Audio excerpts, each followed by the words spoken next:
Good morning, magpapakasa tayo ulit dito ng hulmahan natin. Kasi pare. So, ito yung sangkap natin. Sobrang kinang niya kasi may 2.0 na, ayan o. Hindi makita. Ayan. Sa taas.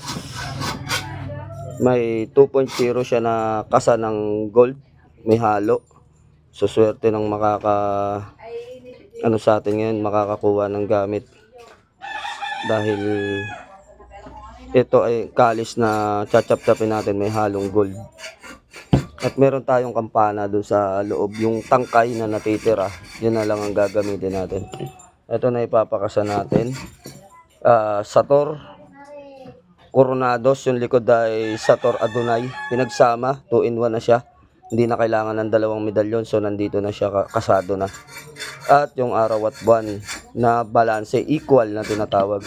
Tapos ito yung sinasabi ko sa inyo kagabi na yung bulaklak ng kalangitan. So ito yung kanyang crown.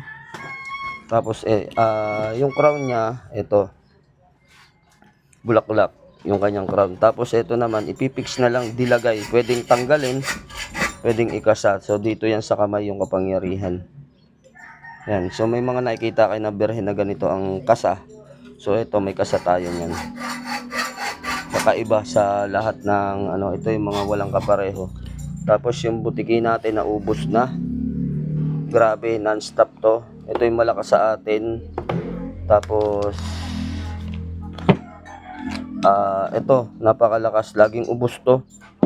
So tuwing magpapakasa tayo, then itong natin, ninyong may supot, ninyong gala, at itong kabal yung ginamit natin sa banahaw. Wala nang dasal-dasal, pinahawa ko, tinaga ko, hindi tinablan. So ito naman, malakas to sa atin, ubos kagad tong ganito natin. Then ito, animasola. Ito Saint Benedicto na na ermitanyo. Yan yung mga malalakas sa atin. Kung yung mga nagkanda, ubos na kagad, ang bilis maubos. Then sa nagre-request sa atin, naghahanap siya ng ito na Brad, di ko nababanggitin yung pangalan mo. Yung request mo na 3 persona, so kakaiba tong 3 persona na nakasa na to. Ito yung luma na yung nakikita ninyo dun sa luma na nilabas sa merkado. So may mali dito sa letra na to, kaya binago ko, itinama ko, iniwas to. Tapos dito burado talaga to. Ayan, kinasahan na natin ng panibago, hindi na siya burado. So sa nakikita ninyo, talagang sinadya nila yon. Pero ito, sarili ko naman to, kaya ko siya, binuo ko siya, walang kulang. So kumpletong kumpleto. Kasi ganun talaga mga antingero, meron silang lihim. So mapapansin ninyo dito, dalawa yung binago namin dyan. Bakit namin binago? Dahil dito may mga maling letra. So ito, yung kanyang likod, yung nagre-request ng 3 persona na may Trespico. Tignan nyo yung kasa ng Trespico, nandyan ang Aromaea. Ayan Actum, Rex, Omnipotentialte, Macmametam, Adonai, Erem-Ak. So 4 na Arkangeles. Then nandyan din yung Aeya. So Aeya, andyan, kasado na yan. Tapos Aram Akradam Adradam, mas mataas sa Aram Akdam Aksadam. May Aeya, may Roma. Tapos yung meaning ng 3 persona. So yan, kasado na. Imbus yung mata, nakapang ibabaw. So gagawa na tayo ng ulmahan. 2 ipapakasa ko nito. Isa dun sa nag-request.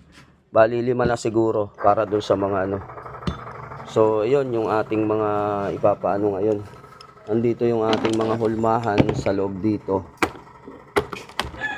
Ayan, napakaraming hulmahan. Ito yung original nito. Hindi pala original. So mapapansin natin dito ganyan lang yung sinag. So makikita natin dito, hindi lang sinag, kinumpleto na natin pati yung kanyang Santissimo. So yung Santissimo Sacramento. So mapapansin niyo walang letra dito, meron ng letra. May hininga. Yang ha, tapos nandito na to. Assist test. So nandito na. Dito wala. Kaya mas maganda yung pagkakasan nito mga idol. Dahil etong luma, ito kasi kaya ako hindi ko na ilalabas to. Pansarili ko lang. Kasi kulang naman talaga inilabas nila nito. Ito pansarili ko lang. Hindi ko na ilalabas ang ano nito. So pansinin niyo yung mga ganito ninyo, burado talaga dito. So sabi rito kahit anong gawin nila hindi mabuo. So kami na gumawa ng paraan para mabuo to. Ngayon napansin ko may dalawang letra dito na kulang, kaya ito buong buo na talaga. So siguro inilihim nung gumawa. Ito hindi na to lihim. Hayag na to, pero pan sa akin lang, hindi ko na ilalabas. Kumbaga respeto dun sa gumawa, no, na naglihim. Ito naman, ayan, talagang kumpleto na siya. Then ito yung ating mga hulmahan, no. Corazon de Jesus, Sagrado Corazon de Jesus. Ito yung unang kasako na 3 persona na may 24, may Alpha Omega, may STM. So ang dami nito. Marami yung kasan itong isa na to. Ito naman San Miguel Arcangel, puro hulmahan to na may atardar. So ito infinitong araw at buwan. So makikita ninyo dito halos kumpleto na siya. May dinagdag ako dito. Meron ditong kulang sa nilabas nito. So hindi ko natutukuyin kung ano, respeto na lang din sa naglabas. Ito naman, napakaraming binago dito. Halos lahat ng letra binago dito. So pansinin nyo na lang ito at pansinin nyo yung medalyon ninyo. Pera paninira lang dun sa nagkarga. So mapapansin ninyo pati dito. May inalis na letra dito na inilipat dito. Kasi magkakasama yun. Dapat magkakasama. So nandito nila linagay. So ayun, lahat ito binago namin. Kaya yung makikita ninyo dito sa may tanga na ganito, pagmasdan ninyo itong mga letra, kung tama ba yung mga letra na nasa inyo. So ayun, yun yung pagbabago. Tapos meron tayo ditong balanse, San Miguel Arcangel, at yung likod ay Mahal na Birhen. Ito naman sariling kasa, Magnum 24. So ito pandigmaan talaga to mga idol. Magandang kasahan yan. Nandyan testamento kasama sa ko. Ito naman yung Mariang Kinoronahan. Tapos basbas ng Banal na Espiritu, San Miguel Arcangel yung likod. Ito naman Mariang Kinoronahan, tapos ang likod niya ay Santissimo. So ayan yung mga pagbabago dun sa mga kasa natin. May siya, may kakaiba. Ito naman ito yung stasyon kung tawagin nila. Tapos 3 persona na ang likod ay infinito. Tapos yung infinito 4 evangelista at infinito de Diyos. Tapos yung Ama, tapos meron ditong kakaiba. Then ito ay Oya yung likod. Ito naman Oya yung likod naman niya ay San Miguel. Ito hindi ko sadyang pinapakita to mga idol. Talagang lihim to. Puso ng infinito. Kaya lagi kong tinatakpan pag mapapansin niyo sa video. Tapos ito yung original na infinito de Diyos. Wala siya sa loob ng bato. Kasi alam naman natin na kapag nasa loob siya ng bato, hindi siya si infinito. Siya ay si Encanto de Diyos o tinatawag na Pook. Pagka lumabas ng bato, infinito na. Kaya makikita natin basbasa na siya dyan.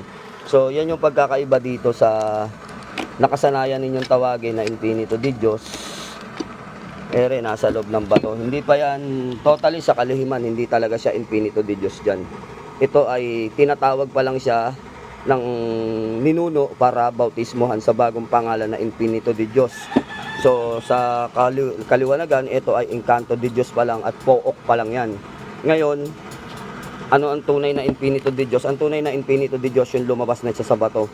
Ito yung salita na binigkas niya doon sa loob ng bato. Lumabas siya, binautismohan, then nasa paanan yung palmera. Ito talaga makikita natin ang palmera nasa gawing kanan. Yung nakikita natin nasa kaliwa yung palmera. Sa original na aklat ng lihim na karunungan, nasa kanan ang palmera. Kung pagmamasdan ninyo, nasa kanan. Yung iba nandito, di ba? O kaya nakahiga, parang natatapakan. So ito yung Banal na Espiritu na nagbasbas sa kasama ng ninuno, kasama ng 3 persona. So, yan yung basbasan. Tapos, ito naman yung hininga na pagbuhay sa pagbasbas, tapos may 24 asyano rito. Tapos, ito, lihim na lang to kung ano to. Hindi ko nababanggitin kung ano yan, mga letra na yan. So, ayun mga idol, ito yung puso ng Infinito de Dios. Ang iniingatan ko lang makopya dito yung letra ng AEA. Hindi talaga namin inilalabas yung letra ng AEA rito. Mapalad yung mama rito, nakakuha yata ng kopya to. So, ayun mga idol. Wala ka pa? Yung isa yata yung meron ka, 24 no? So, ayun mga lods, yun lang muna ang iaano natin. At ito ay tatabi na natin. Kagaya ng sinabi ko, pagmasdan ninyo yung nilabas nito sa merkado. Kung makikita ninyo dito, ito ay kumpleto na ano. Kasi ito ay 10J. Yung 10J na yan, inilihim ng gumawa yan. Hindi nila kinumpleto talaga. Sa akin, kinumpleto ko lang kasi pansarili ko lang to. Hindi ko to ilalabas. Kumbaga, respeto dun sa nagkasa na una. Ano, kung inilihim niya yung sa akin, hindi ko na nilihim kasi pang akin lang naman to. So, ayun mga lods, sa lahat ng mag-order, PM lang kayo. God bless you more mga idol.